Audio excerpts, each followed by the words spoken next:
Let's do the news. So I love watching CNN when something happens, a truth bomb happens, where they left a lefty on set, where they don't check the card. The lefty just kind of sneaks in and sits down, and nobody realizes that that person is a lefty. And that person starts talking, and they're like, oh shit, who let this person in here? So you might know her, at least recently, as the intellectual component of Force the Vote. And I'm talking about Briahna Joy Gray. She's been arguing this particular policy for a while, and she does an exceptional job arguing the policy. And so she's been one of those people who, has been debating this. But, of course, before she started getting involved in that and doing her own podcast and everything else, she was national, Bernie Sanders, national press secretary. And so I would imagine just working for Sanders like this, there's all sorts of contacts that she made during that particular time period that are still there, including CNN. So she's on CNN, and I want you to hear what she says. And look at Weigel. Weigel is sitting beside her, and he's like, I love the level of his agreement in what she's saying. He's like, yes, finally, somebody's saying this. But the key point is what she's saying and what you're about to hear her say is flat fact correct. That media has a tendency to distract people in areas other than the ways that they have common agreement. And if those people had common agreement and they realized they had common agreement across the political spectrum, then those people might be able to articulate that agreement to get something actual accomplished. And media often works against that interest. If it bleeds, it leads, right? And cooperation is not necessarily something that bleeds all that much. So you have this very particular situation where the organization or the institution that basically gives the public its reality tries to imply that its reality basically, for those who give the public its reality, are basically distracting or subverting the actual reality. It's like monetized truth, right? If you get money out of this idea of Donald Trump, if that's profitable to you, where the guy was like, look, it might not be good for America, but it's definitely good for our bottom line. Is it real? No. Was it profitable? Yes. And the fact that it was profitable influenced the coverage and everything? Yes. Absolutely yes. Including the political ideologies of the people involved. I'm just making a point in this case that reality was incentivized. At the very least, the reality that these guys were giving us and projected to us, they were incentivized to give us one that is not necessarily accurate. That's my point. So I love it when she's on here and she gets to this idea of this is what the American public actually wants. You guys don't necessarily bring this up. The other media don't necessarily bring this up. I don't necessarily why you guys never bring this up. But the reality of things is this is really where the public is. This is the center of the country. And the things that those guys are arguing in Congress, or the things that you guys typically argue about on this platform or many of the other media platforms, misses the point. And it misses the boat. And often, maybe because you guys are of wealth, that pressure to get those things done or to talk about those issues isn't there. This is the center of the country. And the other stuff, these other people who might be in Congress or who might be on news and media and everything else, well, that might be a center for, rich, if that makes sense. If you take down the major and the majority of the electorate, and let's say you sever off 95%, and then you say, what is the center of this 5%? Maybe that's what you guys mean. But when I'm saying the center of the country, I'm talking about the overwhelming majority of the country backing a particular list of policies that just so happen neither political party backs. This one is reliable sources. And she is indeed a reliable source. Welcome to the Soapbox.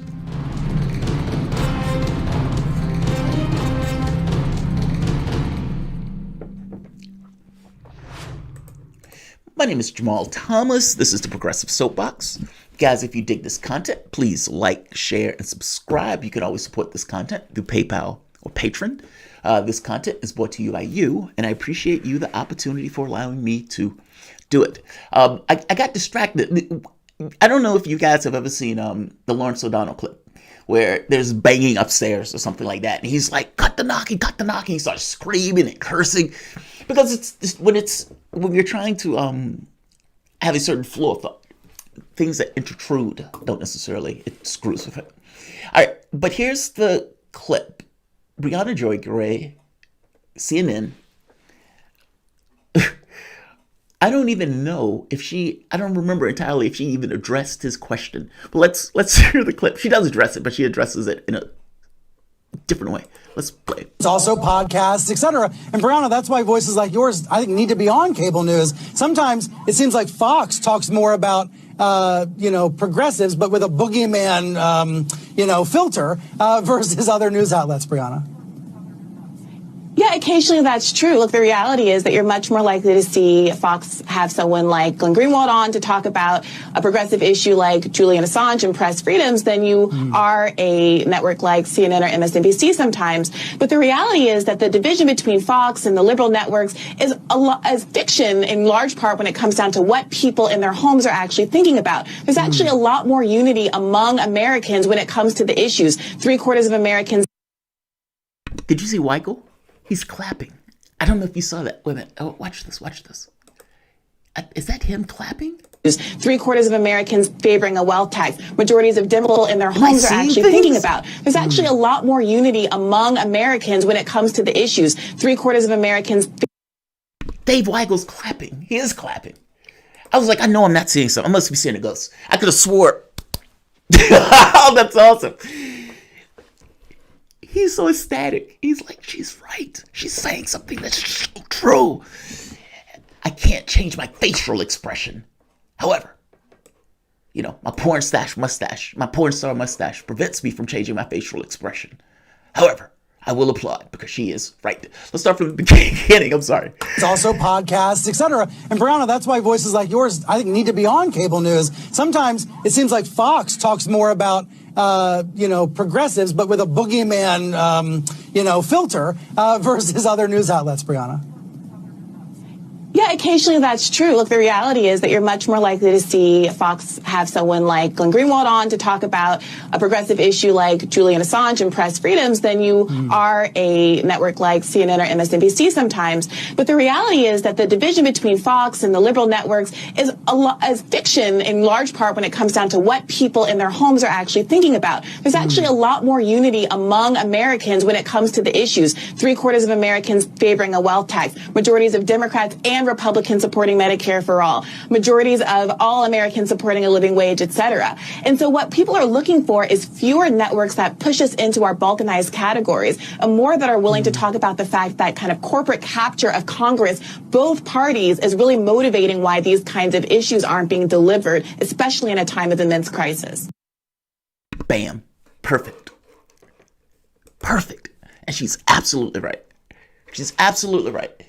If we indeed have a representative government where the government ideally comes out, tries to figure out what the public needs, what the public wants, and then it goes to Congress and it fights for those things viciously and strongly, unceasingly, for those items, living up, fighting for the base and the constituents.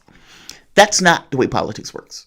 And oftentimes, 90% of the races are won by the side with the most cash? Think about that. 90% of the political races that take place in the United States, not talking about president, is won by the side with the most cash. Which means that basically this is not even issue of policy at this point. This is basically any random policy per se. The issue or the key issue is, do I have more cash? And if you are a political figure and you are in a world like that, what do?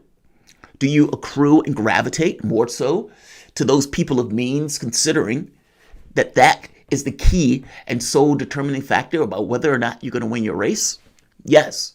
Every incentive in the world would be there for you to do that. Even if you consider yourself to some degree a lefty, you might take it into your head, the Faustian bargain, and you might say, all right, I have to take this cash because this is the way you get elected.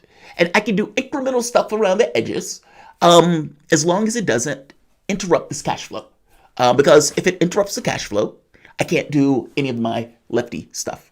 Whatever they have to tell themselves in order to get themselves into this particular mindset, clearly there is an incentive for people to go in that particular direction. You want that money again for the next campaign? More importantly than wanting that money again from the next campaign, do you want us to fund one of your opponents for the next campaign? Do you want to have super PACs putting up tens of thousands of dollars, or for that matter, millions, tens of millions, against taking you out? Those are the pressures that are leveled against these guys when these guys are in political office, especially if the way they're going about getting their money and their power base comes from cash. This is not true for everybody. And AOC, for example, her power base is not built on cash. It's built on these kind of being a lefty, firebrand.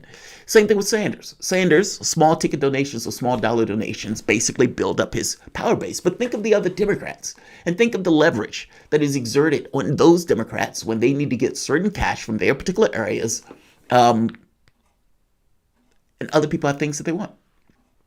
You've got to win elections. And from that standpoint, this becomes an issue of cash. The point that she's trying to make, and I guess the point that I'm making here, is this in no way is associated with America.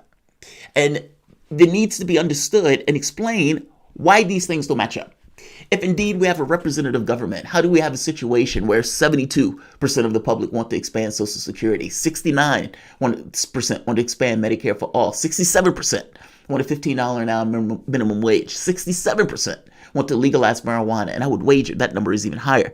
64% want to tax extreme wealth, 64% support unions, 63% want a Green New Deal, 58% cancel student debt. All of these things are popular. All of them.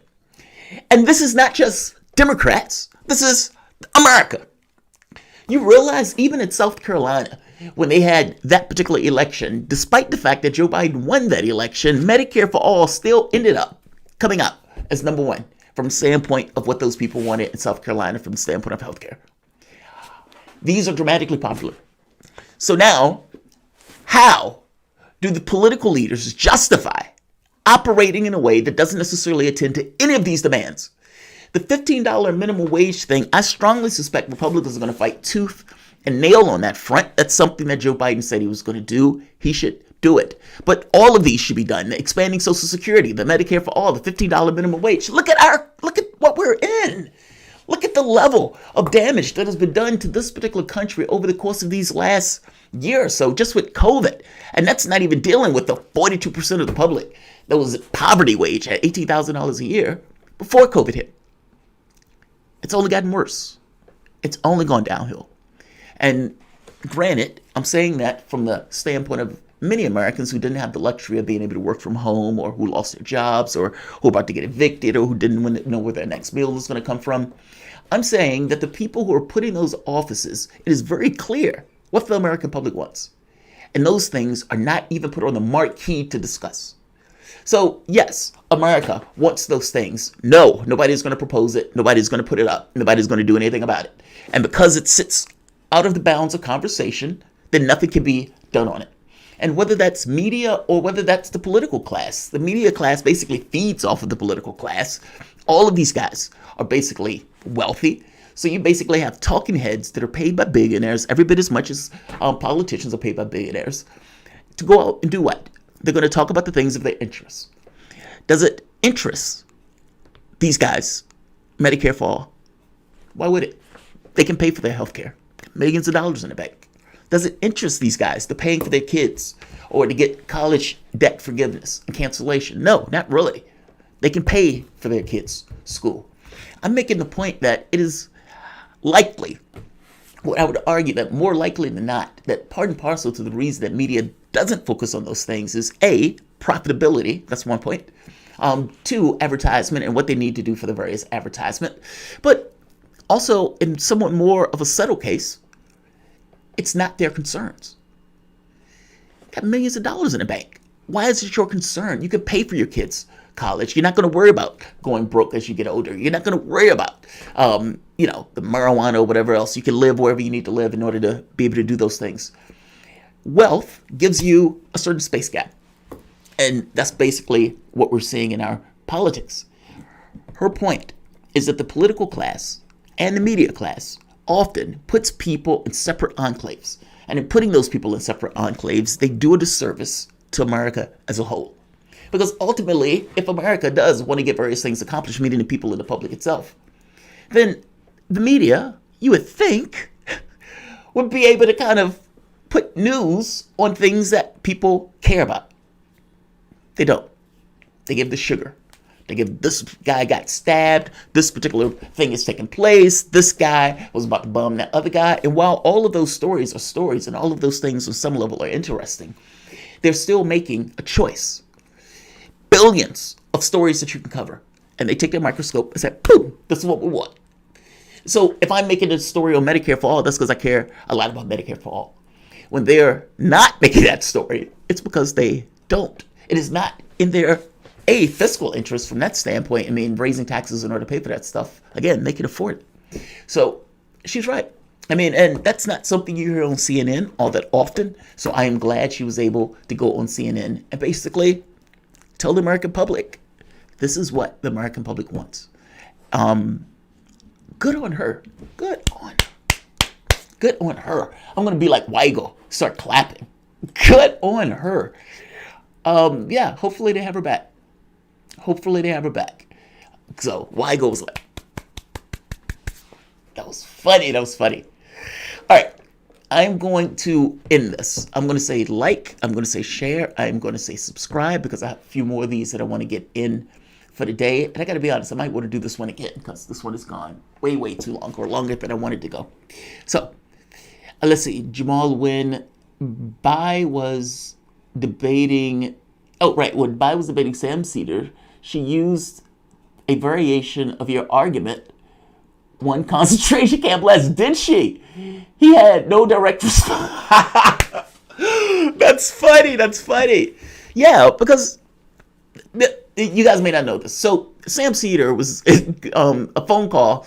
He went into the show one day, and they asked him, "Hey, would you back a candidate pushing one concentration camp less?"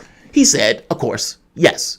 Now, Sam Cedar, as you know, is Jewish, so the idea that he's saying, yes, I'm going to back a candidate that's one concentration camp less. Sam Cedar was saying this because his thought was lesser evil, and he didn't want to get stuck in the trap of saying, well, no, that's bullshit. You shouldn't vote for concentration camps regardless of whether it's one less.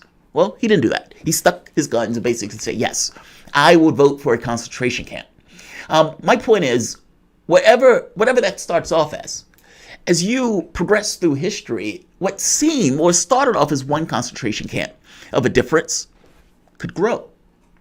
And you would still come away with the one concentration camp difference. So instead of 1 year's one concentration camp, another guy's building 2, 1 year becomes 10 and the other guy building 11. I mean, at which point does it become utterly ludicrous where you stop accepting the idea of building concentration camps? So, yeah, that's awesome. I'm glad she made that point because that point is true. She didn't let him off the hook until after making several more attempts to get him to address it. Oh, that is great. Oh, that is great. I love that. That is awesome, Garden. That is awesome. You made my day. Fucking A. All right, I'm going to end this here. I'm going to say like, I'm going to say share, I'm going to say subscribe, and Briahna, good job. Keep kicking ass.